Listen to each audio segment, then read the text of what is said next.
9 నెలల్లో మీరు చూస్తే అనేక హామీల్ని అమలు చేసుకుంటూ వచ్చాం. ఇప్పటికి పింఛన్లు దేశంలో ఎక్కడా లేదు. 4,000 రూపాయలు నా జీవితాలు నేను చూశాను. 2,000 నుంచి 200 నుంచి 2,000 చేశాం. మళ్లీ 3,000 అయితే దాన్ని 4,000 చేశాం. తెలుగుదేశం పార్టీ 40 రూపాయలతో ప్రారంభించిన పింఛను ఈ రోజు 4,000 రూపాయలు దేశంలో ఎక్కడా ఇవ్వని విధంగా ఇచ్చే పరిస్థితికి వచ్చాం. అదే మరి దివ్యాంగులకి మీరు చూస్తే 6,000 రూపాయలు చేశాం. అది కూడా 5,000 రూపాయల నుంచి 6,000 నేనే చేశాను.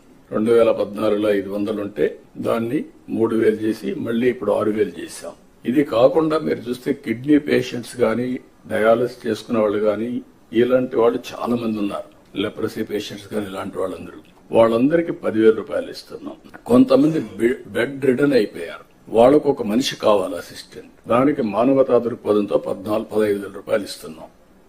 ఈ దేశంలో నాకు తెలిసి ఎక్కడ ఇవ్వడం లేదు. ఈ ఒక్క కార్యక్రమంకే 33,000 కోట్ల రూపాయలు సంవత్సరానికి ఖర్చు పెడుతున్నాం.